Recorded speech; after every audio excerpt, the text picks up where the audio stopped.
Selamat sore Bapak Ibu dan Mbak Saudara Jemaat GPM Saumlaki. Shalom. Selamat berjumpa lagi di hari ini, Selasa 19 Mei 2020. Dalam kebersamaan beribadah di rumah masing-masing, kita akan beribadah dalam ibadah kemitraan laki-laki dan perempuan, dan metode yang akan kita gunakan yaitu renungan dan bacaan Alkitab yang akan kita baca di saat ini akan terbaca dari pertama Timotius 6 ayatnya yang ke-6 dan berakhir pada ayatnya yang ke-10. Pertama Timotius 6 ayatnya yang ke-6 hingga ayatnya yang ke-10. Namun sebelum kita membaca bagian Alkitab di saat ini, marilah kita berdoa. Allah di dalam Roh Kudus yang tetap setia menuntun dan membaharui kehidupan umat-Mu, di kesempatan yang indah ini kami rindu untuk mendengarkan suara-Mu, sebab di tengah kebisingan dunia ini kami cenderung tidak mendengarkan suara Tuhan. Untuk itu datanglah dan berbicaralah bagi kami, sebab kami anak-anak-Mu telah siap mendengarkan apa kata firman-Mu. Berkatilah kami, agar kami mampu memahami kehendak-Mu dalam pembacaan Alkitab di saat ini, serta dapat kami lakukan dalam kehidupan kami sehari-hari. Berfirmanlah kepada kami Tuhan, karena kami telah siap mendengarnya. Amin. Pertama Timotius 6 ayatnya yang ke-6 hingga ayatnya yang ke-10 yang berbunyi demikian. Memang ibadah itu kalau disertai rasa cukup memberi keuntungan besar. Sebab kita tidak membawa sesuatu apa ke dalam dunia, dan kita pun tidak dapat membawa apa-apa keluar. Asal ada makanan dan pakaian, cukuplah.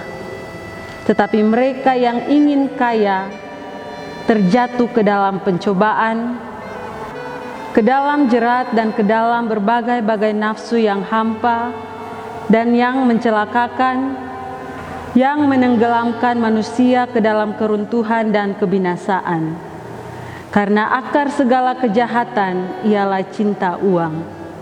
Sebab oleh memburu uanglah beberapa orang telah menyimpang dari iman dan menyiksa dirinya dengan berbagai-bagai duka. Demikianlah pembacaan Alkitab kita di saat ini. Bapak, Ibu, dan Mbak Saudara yang dikasihi Tuhan, di tengah pergumulan menyikapi tantangan zaman, khususnya pergumulan menghadapi pandemi COVID-19 di saat ini, kita selaku keluarga Kristen dikuatkan melalui pembacaan dan perenungan firman Tuhan di saat ini dari pertama Timotius 6 ayatnya yang ke-6 hingga ayatnya yang ke-10 yang mengajarkan kita tentang bagaimana kita hidup dengan rasa cukup. Hidup dengan rasa cukup bukanlah hal yang mudah untuk dilakukan. Mahatma Gandhi pernah berkata, bumi ini cukup untuk memenuhi kebutuhan seluruh umat manusia, tetapi tidaklah cukup untuk memenuhi keinginan satu orang tamak. Rasa cukup dan rasa puas haruslah dimulai dari hati yang dipenuhi dengan rasa syukur. Cukup bukanlah berarti bahwa kita berhenti bekerja dan berusaha, tetapi cukup berarti kita melihat dan menikmati apa yang telah kita terima dengan penuh rasa syukur. Dalam bacaan kita di saat ini, Rasul Paulus mau memperingati Timotius agar ia berhati-hati dengan orang-orang yang serakah, sebab mereka senang mencari keuntungan yang sebanyak-banyaknya untuk diri mereka sendiri.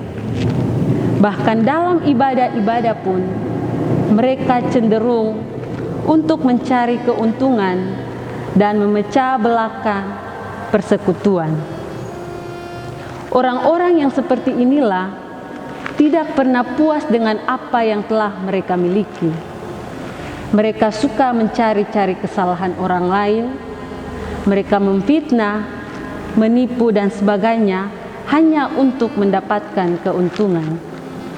Oleh sebab itu, Paulus menasihati Timotius agar ia dapat memberi pengajaran dan nasihat kepada jemaat-jemaat di saat itu tentang ibadah yang sesungguhnya, yaitu ibadah yang disertai dengan rasa cukup, bahwa Tuhan sudah lebih dahulu memberi segala berkat yang cukup kepada kita, dan karena itu kita harus bersyukur serta memuji nama Tuhan. Persekutuan keluarga yang diberkati Tuhan, sesungguhnya kesederhanaan dimulai dari sikap hati, yaitu sikap hati yang tidak mencari hormat atau penilaian manusia. Orang yang memiliki sikap hati yang sederhana tidak pernah merasa dirinya berharga dengan segala harta yang ia miliki, tetapi ia akan merasa berharga karena ia dicintai Tuhan. Satu-satunya tokoh yang menjadi teladan kesederhanaan yaitu Yesus Kristus. Di dalam seluruh hidup dan karyanya, Yesus selalu hidup dalam kesederhanaan atau kecukupan. Bahkan di dalam seluruh ajaran-ajarannya, Yesus cenderung mengajarkan murid-muridnya untuk hidup dalam kecukupan. Hal ini terlihat jelas di dalam salah satu kalimat pada doa Bapa kami yang selalu kita ucapkan. Berikanlah kami pada hari ini makanan kami yang secukupnya. Kalimat ini hendak menegaskan kepada kita agar kita hidup senantiasa dipenuhi dengan kecukupan. Hal ini tidak berarti bahwa Yesus membenci kekayaan, namun yang ia benci ialah ketamakan, bahkan kekayaan yang cenderung menindas orang lain, dan kekayaan yang diperoleh dengan cara-cara yang tidak benar.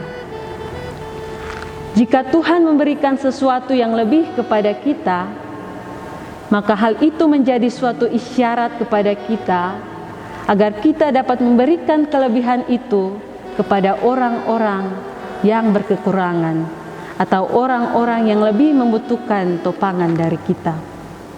Dan jika ada di antara kita yang berkekurangan, maka janganlah kita mempersalahkan Tuhan atas apa yang kita alami. Tetapi mari kita bersyukur serta kita bekerja semampu kita, sehingga pasti ada berkat yang selalu Tuhan sediakan kepada kita menurut cara dan waktu Tuhan. Bapak, Ibu, dan saudara-saudari sekalian yang Tuhan Yesus kasihi, Papa, Mama, adik, dan kakak, hidup sederhana menjadi suatu pergumulan Gereja Protestan Maluku selama 5 tahun ini. Dan hal ini dituangkan dalam program dan kegiatan baik di tingkat sinode, klasis, maupun jemaat-jemaat. Umat GPM diarahkan untuk mensyukuri pemberian Tuhan melalui berkat-berkat yang ia terima dalam wujud ucapan syukur, dengan mengelola dan mengatur berkat itu dengan baik dan diperuntukkan untuk kehidupan pribadi, keluarga, bahkan dapat kita berbagi dengan sesama yang membutuhkan sentuhan kasih kita. Gaya hidup besar pasak daripada tiang atau pengeluaran lebih besar daripada pendapatan akan membuat kita melakukan hal-hal yang salah, seperti mencuri, korupsi, berbohong, dan berbagai tindakan-tindakan lainnya yang dapat mengorbankan orang lain, termasuk orientasi diri kita dan juga keluarga kita, menjadi hal yang dominan, bahkan juga dapat terjadi perbuatan yang cenderung menyusahkan orang lain. Mari kita hidup dengan sederhana. Kurangilah berbagai aktivitas atau kegiatan yang cenderung menghambur-hamburkan uang, bahkan perayaan-perayaan pesta pora.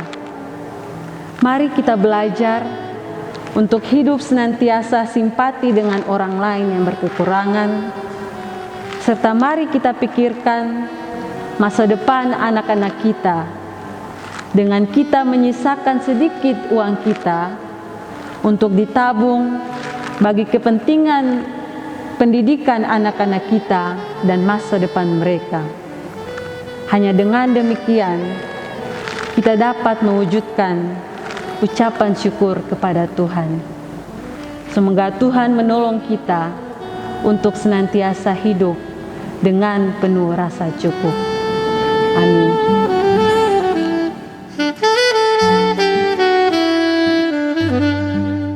Mm-hmm.